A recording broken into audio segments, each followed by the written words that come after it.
Emily, the Los Angeles Rams were back in full capacity on Monday after a little bit of a rest day on Sunday. A little jog through action yesterday. We took the at-home day. They took the jog through day. Today we're both in full capacity. I'm back in the office. They were back in full practice in pads. And on today's show, presented by Prize Picks, as always. Guys, sign up for Prize Picks with code HMA. And when you win your first $5 lineup, you can get $150 in bonus lineups. We're going to break down everything you need to know from camp. But before we get to all of the fun takeaways, we do have our first training camp injury. We've had a couple other guys resting for situations, but this is the first injury that appears to be related directly to something that happened at training camp. Davis Allen is dealing with a new quad injury. It's a soft tissue injury. And McVay said it will be some time before Allen returns to practice. They said they don't want to rush him back at this point because he's going to be such a big part of what we do. This is disappointing. It's almost an inevitability of training camp that you're going to get injuries like this. So hopefully this isn't something that keeps Davis out week one. There's no confirmation here that this is going to be an injury that affects his regular season timeline, but McVay saying it will be some time until we see him again definitely does indicate that this is a relatively serious situation. You know what I mean? It's not like a long-term injury. We're not going to see Davis Allen miss half the season. At least I hope that's not going to be the case here. But it does sound like this could cost him maybe some time in the preseason, at least the next block of training camp. So we'll keep you updated on Davis Allen's injury situation, just like we keep you guys up to date on everything around the Los Angeles Rams. We've had daily coverage of training camp. I think we had 10 videos go out last week, guys. I like to say, your one-stop shop for everything around the Los Angeles Rams. So if you're not already subscribed, hit that subscribe button today. Join the Ramily, and let's roll, now that you're subscribed, now that you're a member, into some practice takeaways, some beyond the injury news. Starting with Myles Garrett, and I guess this is kind of also connected to injury news, to be completely honest with you. This was the fourth consecutive day of no Myles at practice. And we talked about this on yesterday's at-home show, but I know a lot of you guys maybe missed that. Or that was actually Saturday's at-home show. Excuse me. Today is Monday. I'm losing track of the days.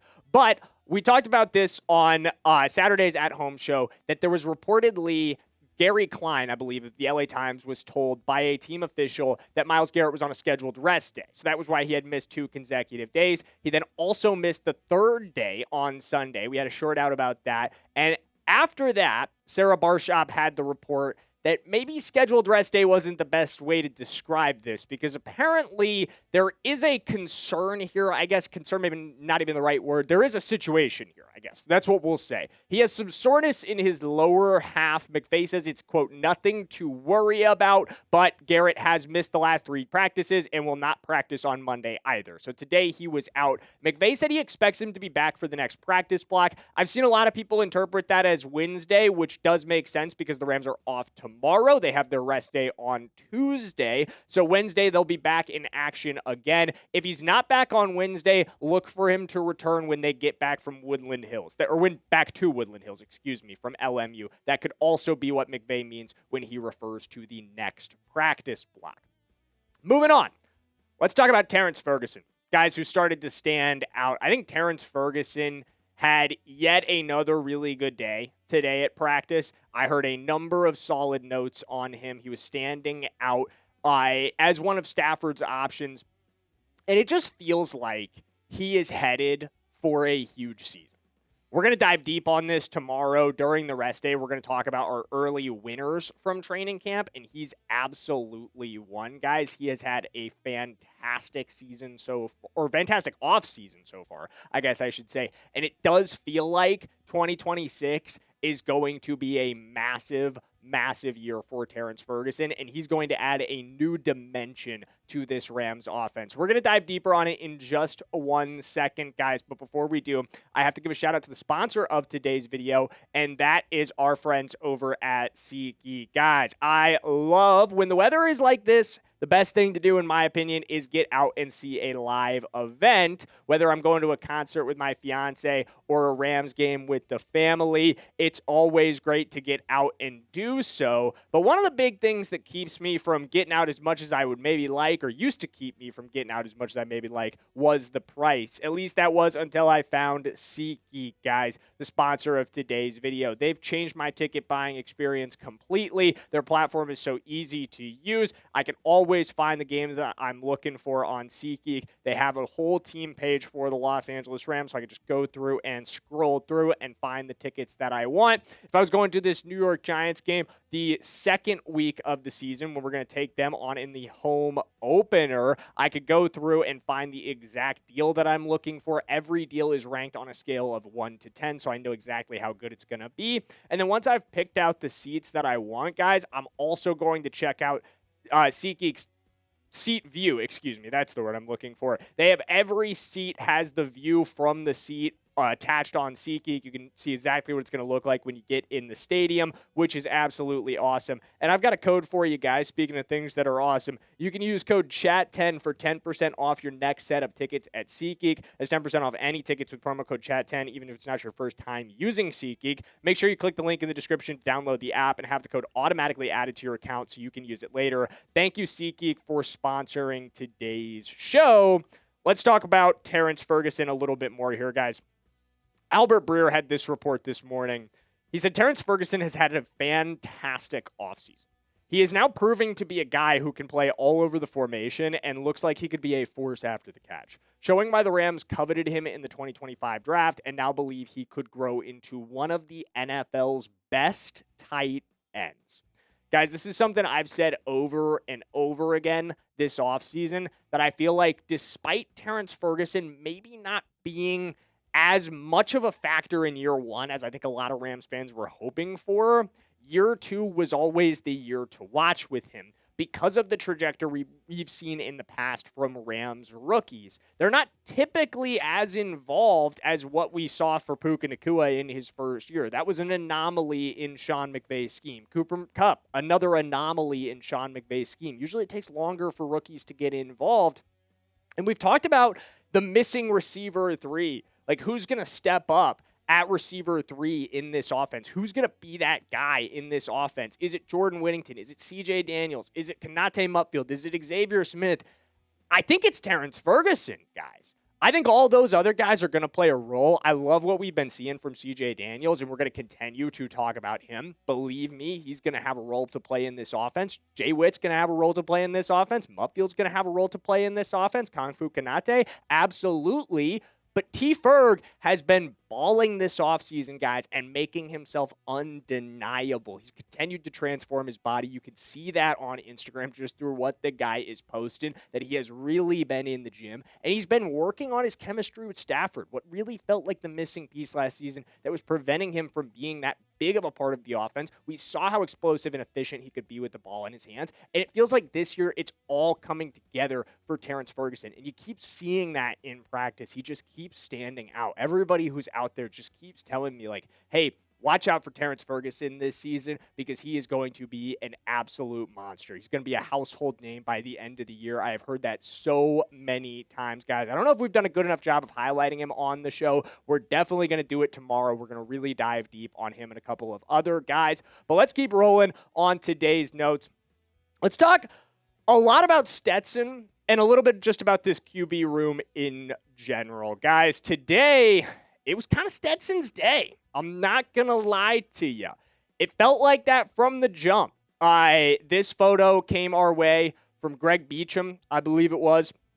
And he posted this, and he said, Stetson Bennett leading the QBs out, or Stetson Bennett's mustache, leading the QBs out today. And it just kind of felt like he walked out with some swag. He looks like he's feeling himself in this photo, and you could tell he absolutely was from the way he practiced today. There were a number of notes that I saw that Stetson Bennett was making plays. First and Tuna described him as a gamer today during practice in his Substack notes. Shout out to Tuna. We're going to hear more about him a little bit later on today's show. Stafford had a bunch of highlight reel throws. He continues to be, he's the MVP. What do you expect? It's Matthew Stafford. He's going to go out there and cook. Absolutely, he is.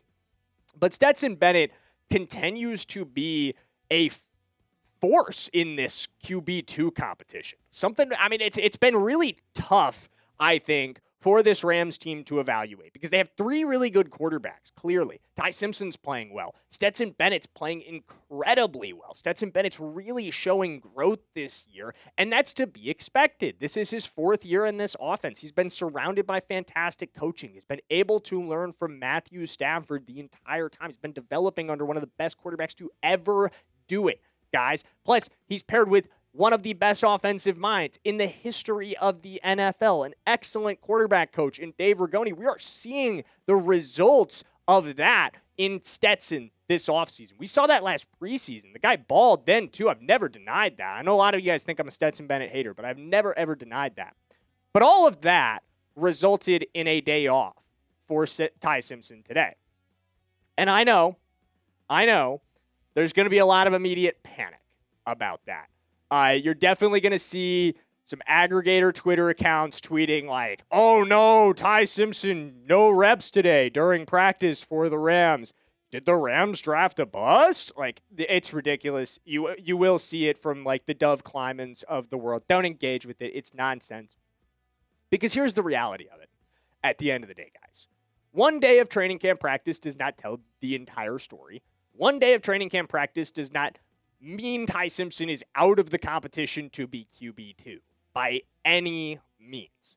We don't know why Ty Simpson was given the day off of team drills today. There may be an injury situation we haven't been told about yet in there. There may be something else entirely going on. This may have been a long-term scheduled rest day. We've seen that happen for a number of different Rams guys. But I do think what is consistent about this QB2 battle is that Stetson has the edge. Regardless of what the reason Ty Simpson was off today is, it's pretty clear to me that Stetson Bennett has the edge in this QB2 battle. And I'm telling you guys, that's fine. That's okay. That doesn't mean that Ty Simpson isn't playing well. That doesn't mean that Ty Simpson is necessarily struggling. That just means Stetson's playing really well. That just means Stetson Bennett's going out there and balling out and showing himself to be what he's always been likely to be, which is a long-term successful quarterback in this league. I've said that so many times. I feel like Stetson has a chance to be I don't think he's ever going to be a franchise quarterback, if I'm completely honest with you guys. I just don't really view him that way. But I think he is, for the long term, going to be a very high-level backup. I think he's about at his ceiling. I think he's reached that. But I think that ceiling is high-level backup play. And I think that's what he's showing is that, hey, I'm at that point.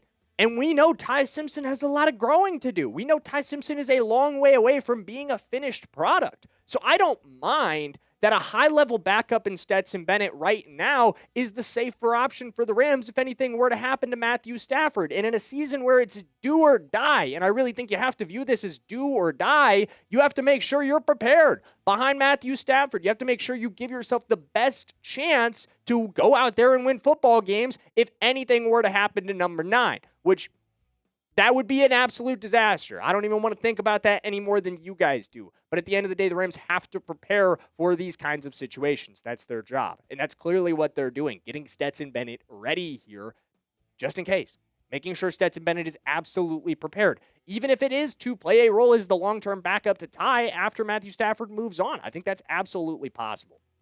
And I think all of this feeds into our next narrative on today's show, which is iron sharpening iron.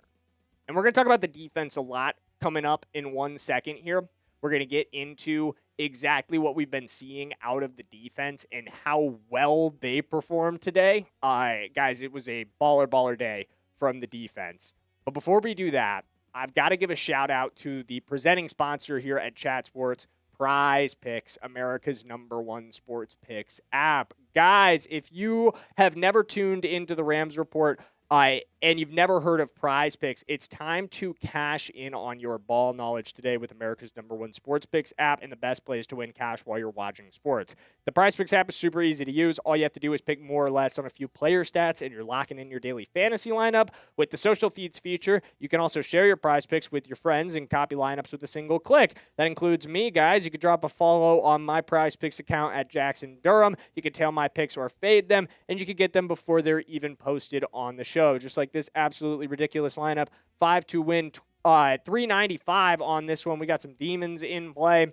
We got a whole lot of picks. All of that is season-long projections on professional football. You guys can find that in my latest picks on the Prize Picks app. And when you join me on there, if you're a brand new user, make sure you take advantage of their new user offer. Play your first $5 and get $150 in lineups if you win. Just use code HMA when you sign up. That's right. Prize Picks just switched up their offer, so there's no better time to join. Lock in and win that first lineup.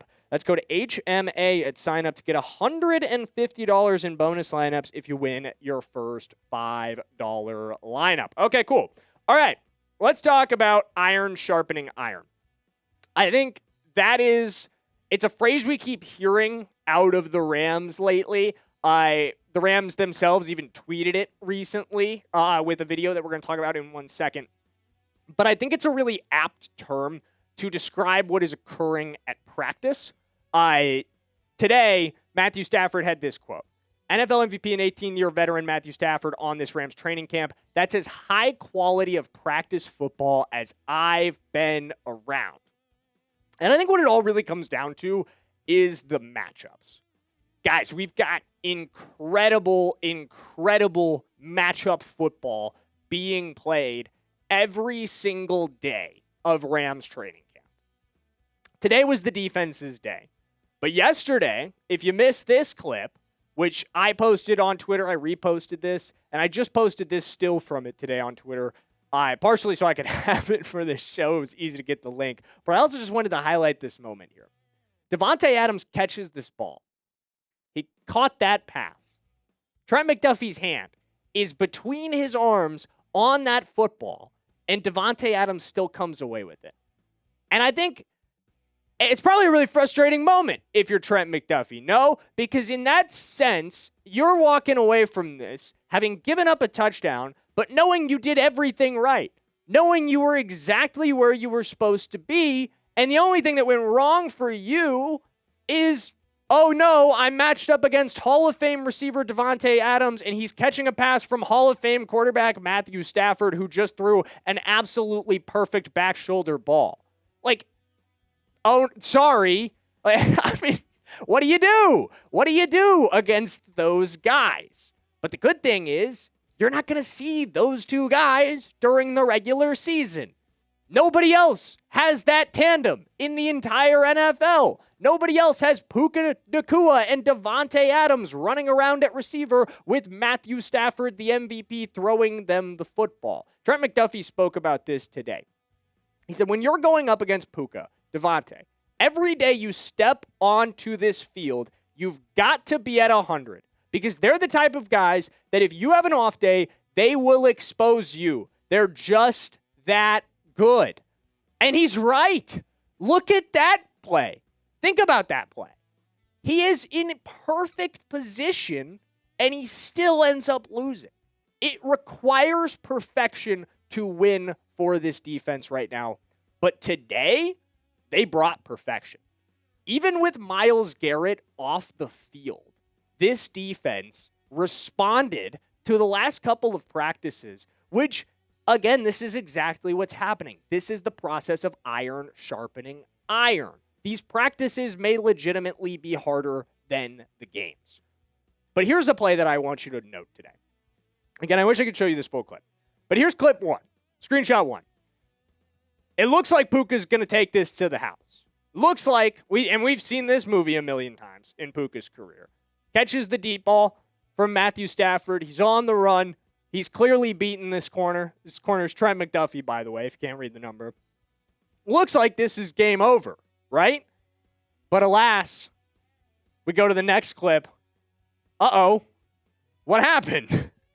Trent McDuffie with an unbelievable recovery on this, and I encourage you to go watch it. Again, I tweeted out, the Rams tweeted out, unbelievable recovery on this. He takes it, and it happens in a second. From within 1 second of the moment that I showed you in that first still, Ryan, if you can go back to it, this first screenshot, within 1 second of the ball hitting Puka Nakua's hands, Trent McDuffie has recovered. His arm is over the top and punching the ball out. It's just stuff you didn't see last season from this Rams secondary. It's playmaking you did not see last season against guys like Jackson Smith and Jigba. And remember, he's doing this against the best receiver in football right now.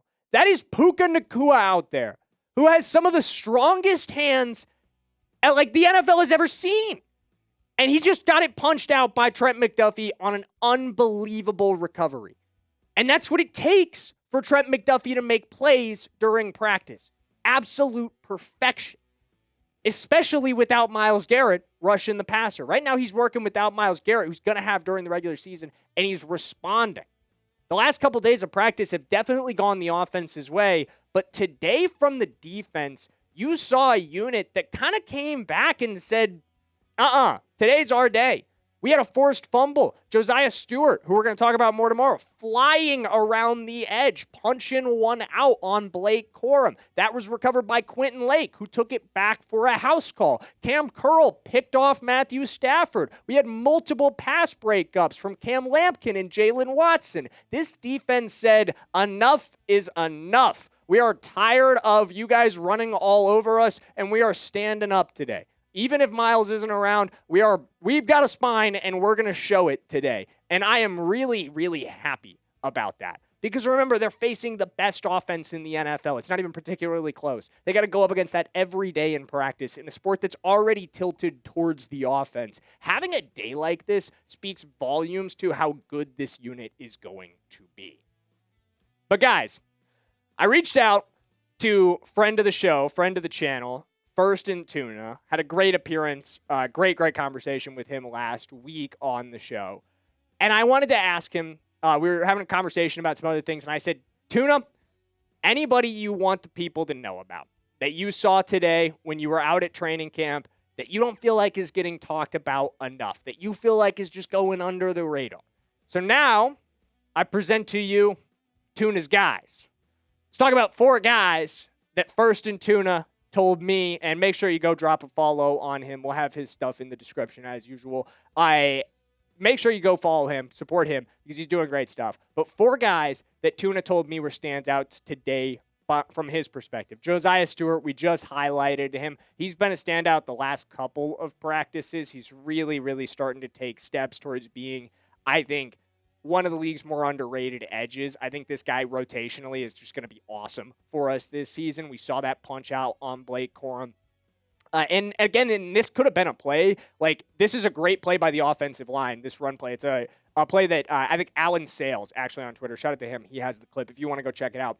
But Corum finds the gap, but Josiah Stewart, who initially kind of gets pushed back, just doesn't give up on the play. He just fights through that block, gets his arm around, and hits that football, knocks it out, and it just rolls on out. Quentin Lake's on top of it, and that is a huge play. And again, that's the kind of fight that it felt like this defense was missing at times last season, that willingness to be like, you know what, okay, I kind of lost initially here, but this isn't over. I've still got a chance to impact this play. I've still got a chance to find my way into a positive moment here if I stab at this football, if I punch at this football. So really, really good stuff from Josiah Stewart. Cam Lampkin is continuing to ball out. Man, he's had a beautiful training camp. I can't wait to see him in the preseason because I really, really think he's going to get an opportunity to show that he is way more than I think what the national perception of him is right now.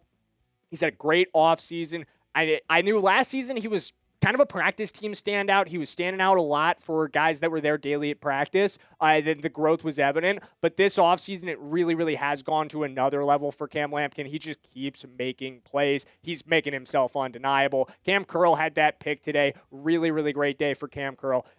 Name is spelled with a C. That's totally our bad there. And then Coleman Shelton. Lastly, Coleman Shelton, had a fantastic practice again and continues to have a fantastic training camp. I think, again, you think about in the interior of an offensive line or just an offensive line in general as guys that, like, the less you hear about them, the better they're doing.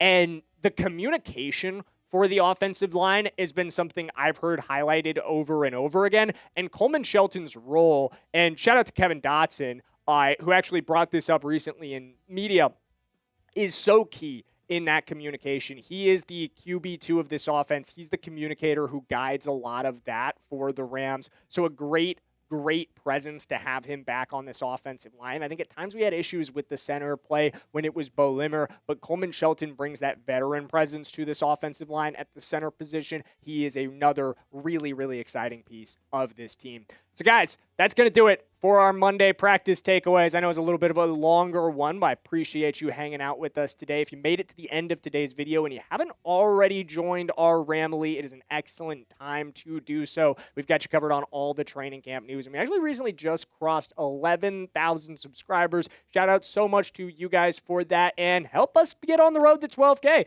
If you haven't already subscribed, great day to do so. I will see you guys tomorrow for more, not training camp takeaways. They're off tomorrow, but we'll have a number of things to discuss as far as winners and losers from training camp so far. So I'll see you then.